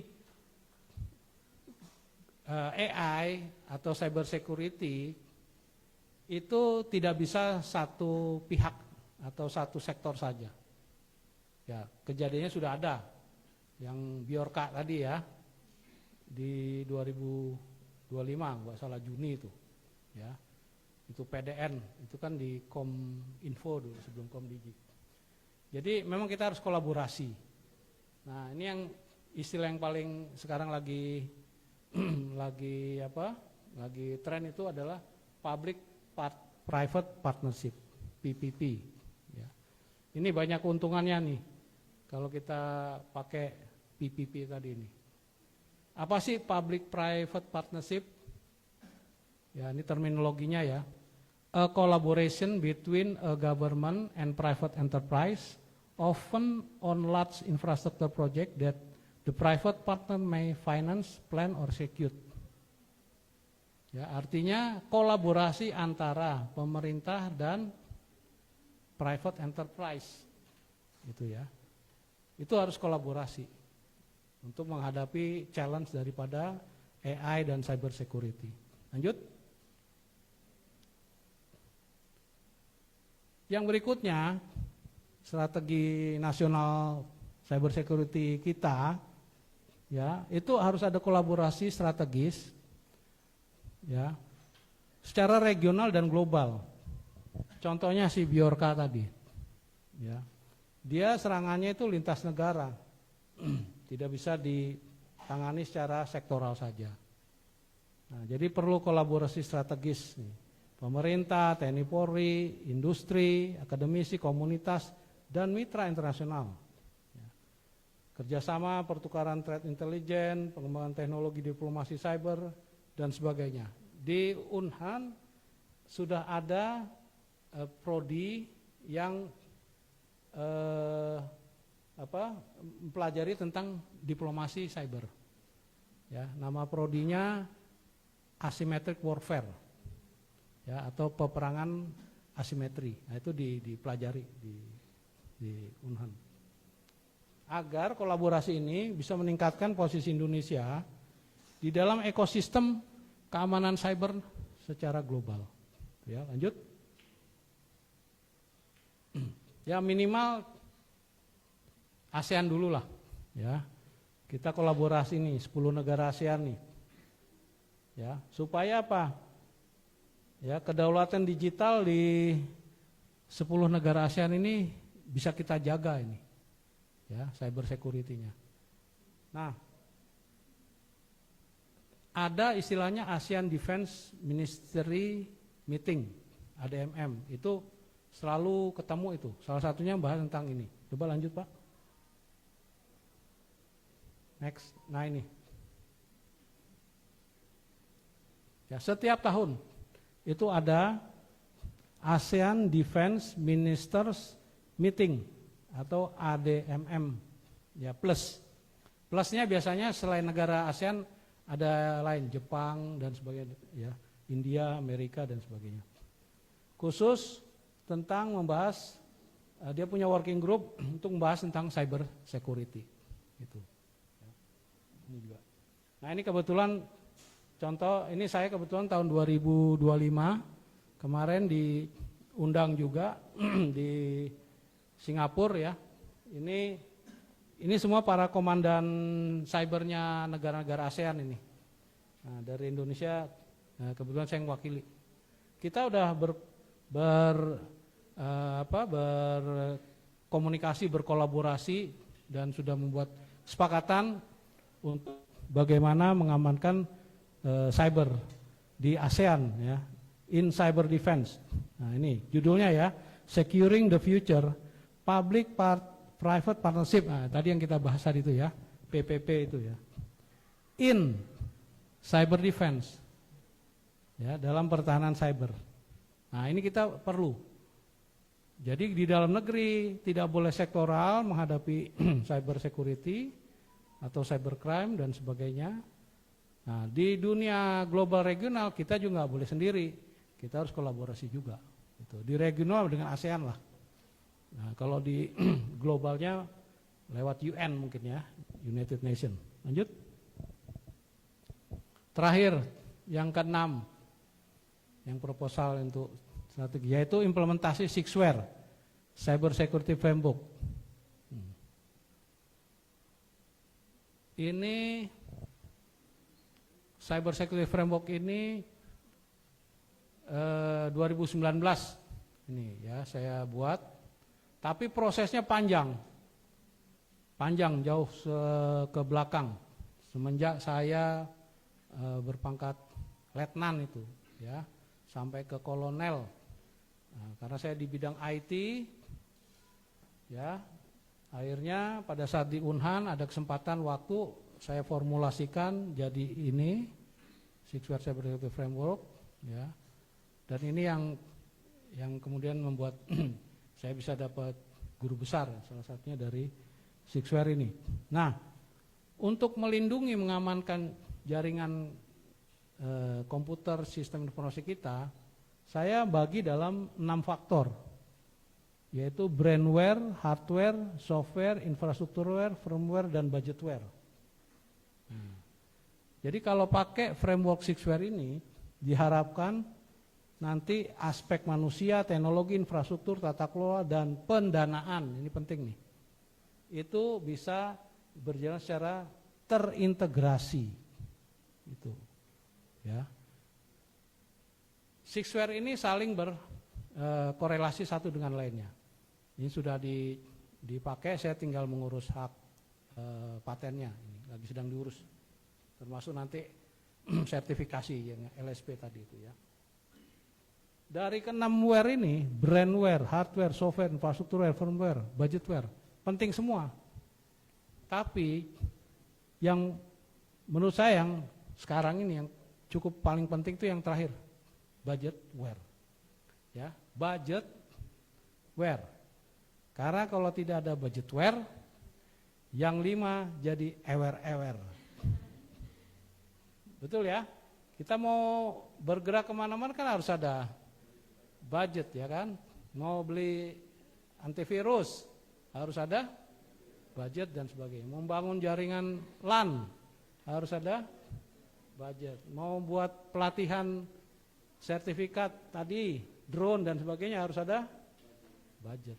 Ya, lanjut. Ini breakdownnya untuk brandware itu faktor SDM ya, diharapkan nanti kita mempunyai kemampuan, kompetensi, kesadaran ya. Ini awareness nih. Harus dibangun. Cyber security awareness-nya harus dibangun tuh. Jadi kita nggak gampang kena serangan cyber ya. Termasuk leadership, kepemimpinan. Penting ini di cyber ini ya. Dan sebagainya. Perangkat keras, ya seluruh perangkat keras ini.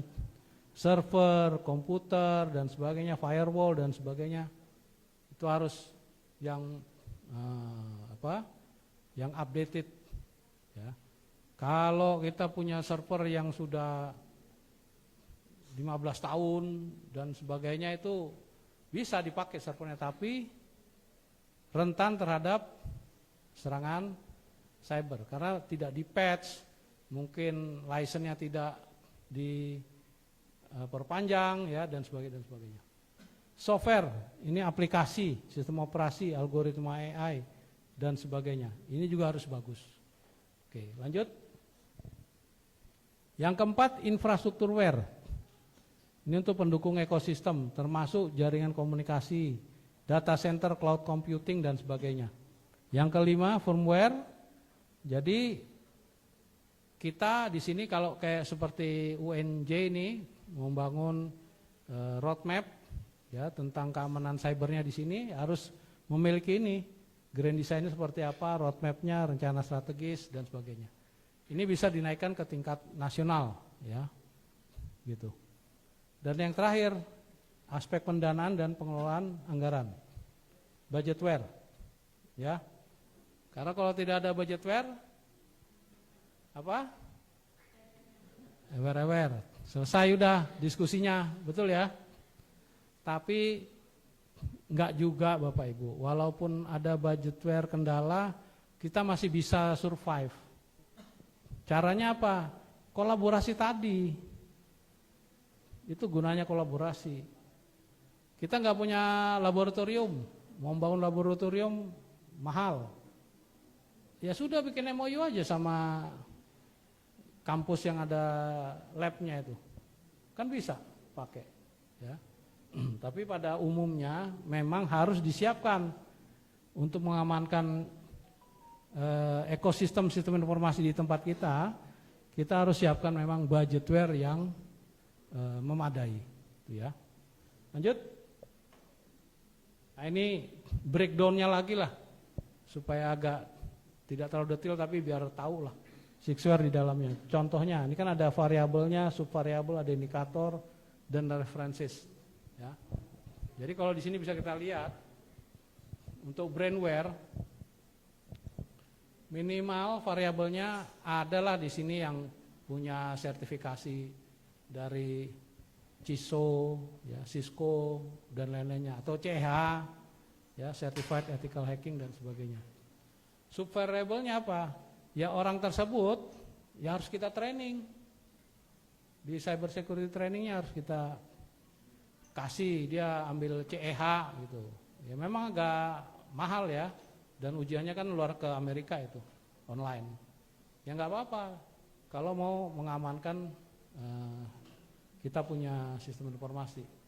Indikatornya akhirnya dengan adanya orang-orang berkompeten kita bisa meningkatkan security awareness di lingkungan kita. Ya orang-orang tadi nanti akan turun ke lapangan melakukan training, sosialisasi, termasuk mitigasi kalau terjadi serangan. Nah, referensinya apa? Ini sertifikat tadi. Ya, ada CISSP, ada CISA, ada CEH dan lain-lainnya. Ya, termasuk tadi kalau mau pelatihan drone.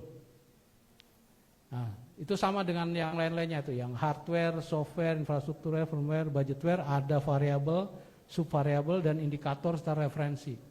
Artinya sixware ini bukan hanya di angan-angan aja. Jadi sixware ini nanti udah bisa dihitung. Ini bisa terukur. Saya sudah menyiapkan desainnya. Jadi umpamanya satu kampus, umpamanya UNJ, kalau digunakan sixware ini nanti kita bisa potret nih. Kondisinya saat ini seperti apa dengan sixware tadi. Ya mungkin bisa pakai warna, ada hijau kayak lampu merah itu, ada hijau, kuning, merah gitu ya. Posisinya di mana? Kalau posisinya merah umpamanya, apa saja dari 6ware ini yang harus dilengkapin? Jangan-jangan di budgetware-nya nggak disiapin jadi merah, ya. Atau dia kuning, atau kalau sudah hijau bagus. Nah bisa diukur pakai sixware ini. Oke lanjut. Nah, sixware juga punya roadmap. Roadmap ini untuk di nasional, regional, global bisa dipakai. Ya, ini roadmap 5 tahunan. Kalau sekarang 2026 belum bisa, mulainya di 2027, ya sudah, ini geser. Nanti sininya 2031, gitu.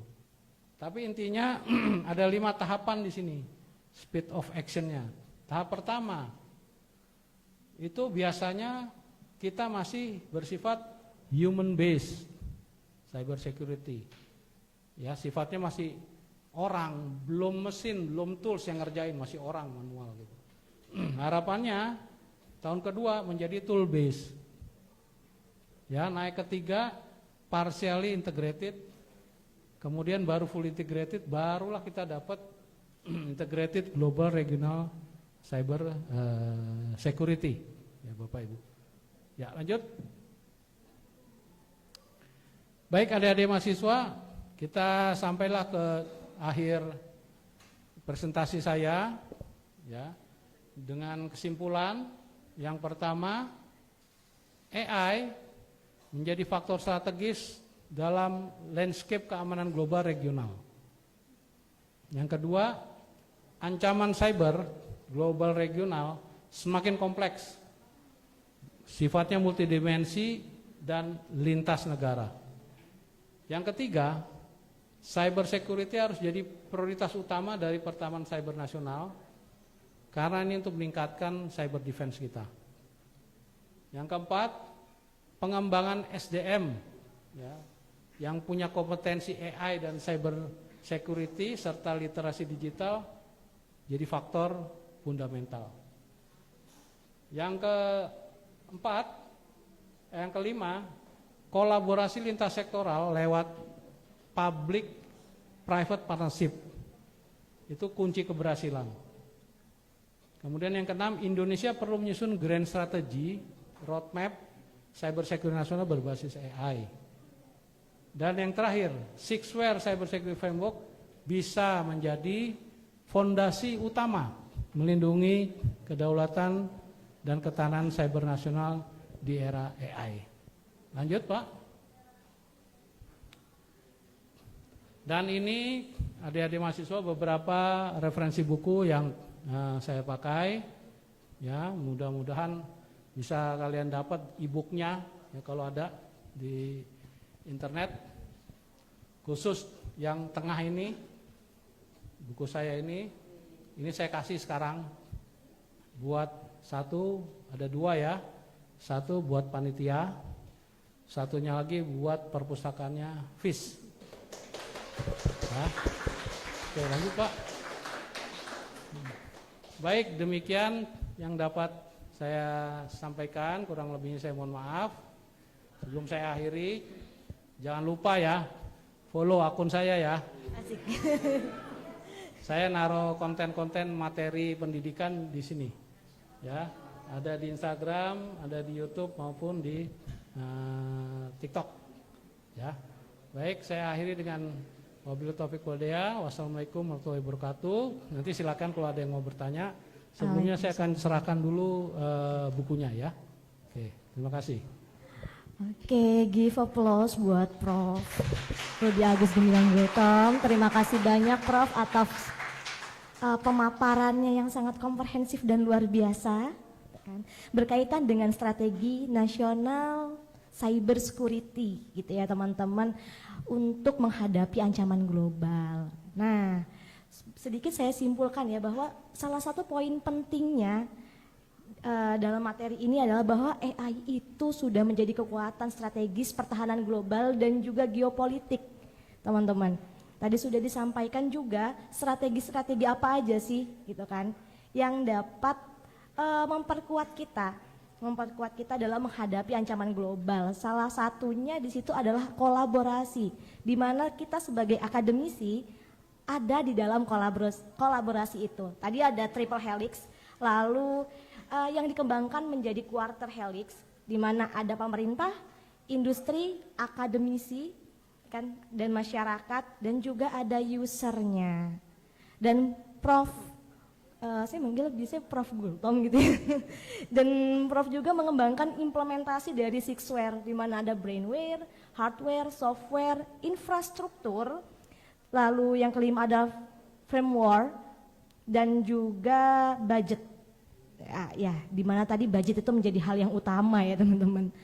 Oke, saya buka sesi pertanyaan Untuk teman-teman mahasiswa, silahkan bagi teman-teman mahasiswa yang ingin bertanya, sebutkan nama dan juga prodinya. Oke, sebutkan nama dan prodi ya. Oke, kayaknya sudah siap banget ya. Oh, udah siap. Assalamualaikum warahmatullahi wabarakatuh. Waalaikumsalam warahmatullahi wabarakatuh. Perkenalkan, nama saya Carlito Malik dari Prodi Sosiologi Angkatan 24.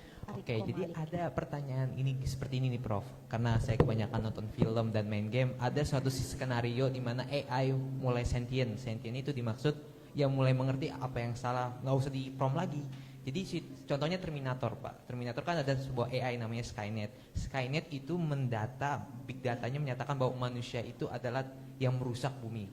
Makanya AI-nya memusnahkan manusia dikarenakan dia mulai pinter, dikarenakan nah, menurut Bapak sendiri ada nggak sih apakah kejadian itu possible di ya zamannya kita lah, masa depan kita lah, dikarenakan progres AI makin tinggi, apalagi ada quantum learning lagi kan, AI itu makin canggih, dan apakah ada kemungkinan AI akan melihat manusia sebagai salah satu faktor menyebab bumi makin hancur, tapi emang kenyataannya salah satu dampaknya emang manusia yang bermasalah sih menurut saya. Menurut Bapak gimana? Terima kasih. Oke, terima kasih Riko Malik dari Prodi Sosiologi Inprof. Tadi berkaitan dengan Big Data. Big Data itu dalam film Terminator, AI-nya itu pintar sekali karena AI-nya nyuruh membuat Big Datanya itu sebagai AI-nya itu merusak bumi. Nah, apakah hal itu nanti possible gitu atau mungkin ya, mungkin menyebabkan bumi ini menjadi hancur seperti itu? Boleh langsung saja Prof, boleh. Baik, terima kasih. Tadi pertanyaannya dari siapa mahasiswa? Riko Malik. Riko, ya. Riko ini. Izin, siapa namanya? Siapa? Ito. Oh Ito, sorry, Ito, ya. Penggemarnya Arnold Schwarzenegger nih ya. Terminator ya. Jadi memang benar itu yang disampaikan di film-film itu kan namanya sci-fi ya. Ya. Pada saat di eranya mungkin masih jadi mimpi atau bayangan ya. Tapi kedepannya ya terjadi. Ya kan bisa saja terjadi itu. Ya, teknologi berkembang sangat pesat. Orang dulu mau ke bulan, ya di zamannya itu film Charlie Chaplin dulu kan ada ya, Charlie Chaplin kan ya tahun 20-an itu ya. Yang nggak bisa pada zamannya itu, tapi begitu tahun 66 meluncurlah itu Sputnik dan Apollo terbang ke bulan, terjadi nggak itu? Yang tahun 20-an itu terjadi karena laju perkembangan teknologi gitu. Sama seperti ini kuantum nih sebentar lagi juga luar biasa nanti dampaknya nih kepada kita umat manusia ya. Jadi memang ini dua hal dua sisi dalam satu koin ya. Kan saya sampaikan tadi, teknologi berkembang pesat, bisa dimanfaatkan secara positif, tapi banyak juga yang memanfaatkannya secara negatif, gitu. Saya masih ingat tahun 96-97 ya, saat itu Krismon itu, Krismon. Ya kan saya dapat beasiswa ke Inggris waktu itu ya. Zaman itu belum ada gadget. Kita berhubungan ke tanah air masih pakai mesin fax. Ya kan? Nah, itu tahun 96-97. Ya, yang kuliah pada tahun itu. Sekarang bayangkan yang sekarang kuliah di Inggris sekarang ini. Setiap saat dia bisa berhubungan dengan tanah air. Ya kan? Yang tadinya tidak mungkin itu menjadi mungkin karena laju perkembangan teknologi. Cuma itu tadi di AI ini juga ada keterbatasan. Selain tadi masalah dataset ya, dataset itu data trainingnya yang algoritma nanti make. Kalau dia terbatas ya nggak pinter-pinter amat dia kan. Tapi semakin lengkap, canggih, besar dan sebagainya, ya dia semakin pintar. Ada kelemahannya. AI ini kan dibuat pakai algoritma. Yang bikin algoritmanya siapa? Manusia juga kan. Nah tentu ada kekurangan, kelemahan. Kalau di istilahnya dia itu namanya bias algoritma. Nah ini yang cukup bahaya ini ya, bahkan sangat bahaya ini. Bias algoritmanya ini bisa dimanfaatkan untuk hal-hal yang negatif ya, sesuai pihak yang memanfaatkannya gitu ya. Bias algoritma ini banyak nanti korelasi unsurnya, apakah terkait dengan SARA ya, apakah terkait dengan ketimpangan dan sebagainya ya. Jadi dimanfaatkan, dimasukkan ke dalam bias sehingga akhirnya komputasinya itu jadi tidak produktif, malah merugikan umat manusia. Tuh satu. Kedua, AI yang challenge sekarang ini sering seminar itu masalah apa? Etika. Ini juga sedang ramai ini ya. Nah, faktor-faktor inilah yang mungkin adik-adik mahasiswa silakan dibuat kajiannya dan sebagainya ya untuk disampaikan ke pihak-pihak pemerintah dan lainnya, ke kampus juga bisa ya untuk bisa disampaikan.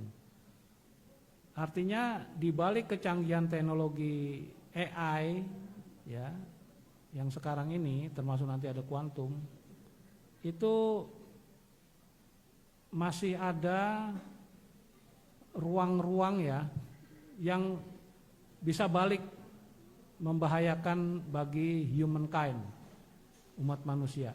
Nah, itulah tugasnya kita, jangan sampai itu terjadi. Jadi artinya kalau kita memakai AI terus ada pihak yang memanfaatkan AI mau merugikan kita, kita harus punya counter AI-nya. Kira-kira seperti itu. Ya, jadi teknologi ya dilawan dengan teknologi juga. Oleh sebab itu, mari adik-adik mahasiswa, tadi saya bilang ya, AI ini bukan hanya buat prodi-prodi teknik atau tertentu saja, enggak, semua prodi ini membutuhkan teknologi AI. Sehingga mari kita pelajari itu tentang AI. Dan salah satu dari Sixware untuk membuat bimbingan teknis pelatihan tentang AI dan cyber security adalah untuk itu. Ya, membantu selain dari pihak kampus lah ya, ini yang di luar kampus itu ikut membantu untuk menciptakan talenta SDM AI yang berkualitas gitu. Ya, begitu ya jawaban dari saya. Terima kasih. Oke, terima kasih Prof. Gultom atas jawabannya.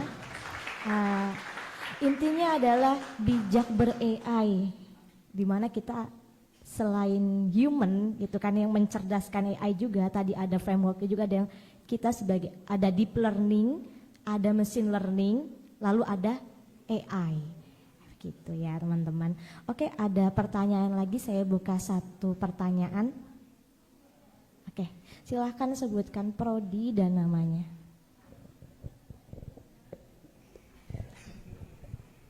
Tes. Nama saya Sena dari Prodi Pendidikan Teknik Bangunan. Saya sebenarnya dari fakultas lain ya Pak, jadi nggak apa-apa ya Pak sebenarnya. Oh iya.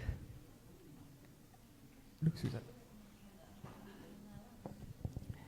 Oke, pertanyaan saya itu mungkin berkaitan dengan infrastruktur ware dan budgetware ya Pak yang tadi Bapak bahas. yang saya baca dari berita-berita itu kan AI, terutama gen AI seperti ChatGPT, Grok dan lain sebagainya itu membutuhkan data center ya Pak. Sedang yang saya baca itu dari berita itu di Amerika itu bahkan ada penolakan dari pembangunan data center yang mana dia itu membutuhkan listrik yang banyak, air yang banyak, lahan yang banyak, sedangkan mereka itu juga memberikan lapangan kerja yang sedikit ya Pak. Nah, pertanyaan saya itu bagaimana negara kita melindungi diri dari serangan cyber yang bahkan negara lain udah maksa mulai duluan, sekalipun mereka mengalami penolakan dari warganya, mereka tetap membangun itu kan. Itu apakah ada langkah yang sudah kita ambil untuk mengantisipasi itu Pak? Gitu. Kira-kira dari saya segitu dulu ya Pak. Terima kasih Pak. Oke, terima kasih Saudara Sena. Oke, di mana infrastrukturware, budgetware membutuhkan data center. Yang pertanyaannya adalah bagaimana negara kita melindungi diri dari serangan cyber dan apa aja sih langkah-langkahnya untuk negara kita melindungi diri dari serangan cyber? Monggo, Prof. Baik, terima kasih. Ya, pertanyaannya bagus. Tadi dari mahasiswa siapa? Sena. Oke, Sena. Ya. Bahas tentang infrastrukturware dan budgetware-nya ya. Oke. Jadi tadi saya sampaikan di paparan, kita membutuhkan penguatan infrastruktur pertahanan cyber tadi ya. Nah, untuk menghadapi tadi ancaman serangan cyber dari luar ya. Salah satunya kita butuh tadi SOC ya. Di SOC itu mirip seperti data center ya, tapi kalau data center sifatnya dia pasif ya, menerima data, tapi SOC ini pusat komando kendali gitu. Ya, kita kan ada institusi BSSN ya yang ditunjuk pemerintah sebagai leading sektor cyber security di Indonesia. Tentu dari BSSN juga punya SOC di sana. Cuma masalahnya kan tadi saya dari awal sudah sampaikan, nggak bisa menghandle cyber security sektoral, hanya satu sektor saja, dibebani ke satu institusi saja, nggak bisa. Ya menurut saya terlalu besar, terlalu kompleks. Lihat tadi ancamannya, udah multidimensi, lintas negara lagi. Tuh. Jadi untuk melawannya itu tadi strateginya, kita harus kolaborasi ya, termasuk infrastruktur. Nah, dimulai dari kita dulu lah, level kampus di sini. Bagaimana mengamankan cyber security-nya UNJ lah. Coba kayak yang sini dulu lah. Kita udah punya data center belum di sini? Ya, atau ada SOC-nya enggak? Sudah sampai seberapa kuat kita melindungi? Sudah pernah dievaluasi 10 tahun belakangan lah. Berapa kali terjadi serangan cyber ke sini? Ke mahasiswa, ke dosen, ke sistem informasi, ke Siakat atau ke yang lain-lain. Iya kan? Karena jangan lupa loh, 2017 nggak salah ya, itu 2 rumah sakit besar ya nasional di Darmais dan Harapan Kita, tahu kan? Itu kena ransomware, serangan ransomware. Jadi layanan informasinya nggak bisa dipakai. Di sini udah pernah ada yang tadi udah ditanya ya, belum pernah ada yang kena ransomware ya. Mudah-mudahan enggak ya. Nah, tapi karena mahasiswa saya dulu di UNAN ada yang kena laptopnya, saya juga nggak tahu kok bisa dia jadi target gitu loh. Nah, jadi tiba-tiba semua aplikasi yang biasa dipakai nggak bisa dipakai. ya udah blank aja gitu. Cuma nanti ada muncul kode, ada kode itu dari si hackernya, ya. Jadi sebenarnya data informasinya nggak dirusak, nggak di delete, nggak diapa-apain, masih ada di situ, tapi di encrypt sama si ransomware ini. Jadi nggak bisa. Nah, supaya bisa baca lagi, kembali lagi, kan harus di decrypt, encrypt, di decrypt. Nah, untuk mendekripnya kan ada kunci, ya, ada nomor-nomor, angka-angka, kunci-kunci. Itu yang dikasih oleh si hacker ke yang target. Kalau mau kembali lagi, pakai ini, tapi kamu harus bayar. Bayarnya juga namanya ransom, ya. Ransom itu kan tebusan. Tapi bayarnya tidak pakai transfer bank kayak gitu, enggak. Pinter hackernya. Kenapa? Dia bayarnya pakai Bitcoin, uang internet, bukan uang kartal. Jadi artinya enggak bakalan kelacak, itu udah pinter.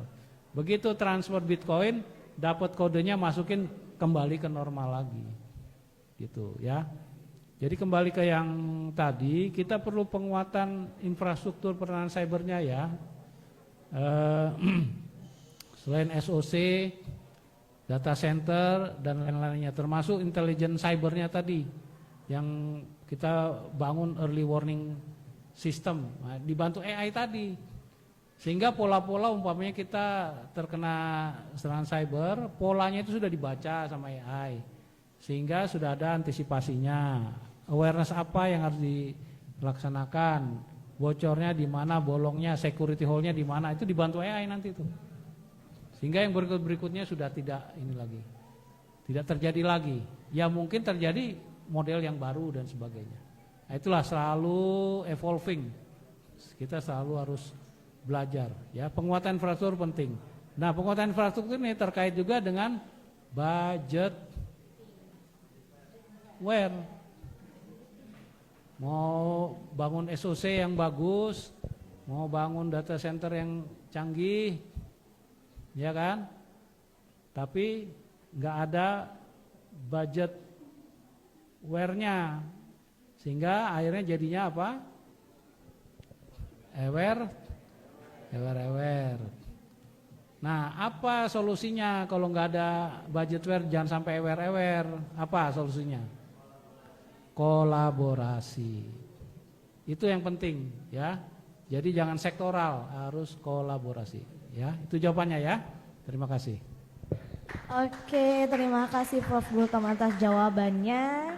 Oke ya teman-teman semua, penguatan infrastruktur, tadi ada SOC dari pusat kendali, lalu kita juga harus mengembangkan yang namanya awareness dari intelligent warning itu sendiri. Yang paling penting adalah penguatan dari banyak sektor yang tadi ada namanya quarter helix. Gitu ya teman-teman. Oke, dengan demikian berakhirlah sesi materi dan sesi tanya jawab. Yang selanjutnya sesi penyerahan sertifikat plakat oleh Ketua Eurasia International Course 2026 yang akan diserahkan langsung oleh Ibu Dr. Rusfadia Saktianti Yahya SOS MSI. Kepada Ibu kami persilahkan. Dan selanjutnya juga ada penyerahan buku dari Prof. Rudi Agus Gemilang Gultom kepada tim Eurasia.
Oke, terima kasih Prof dan Ibu Yanti. Selanjutnya sesi dokumentasi. Oke, boleh Bapak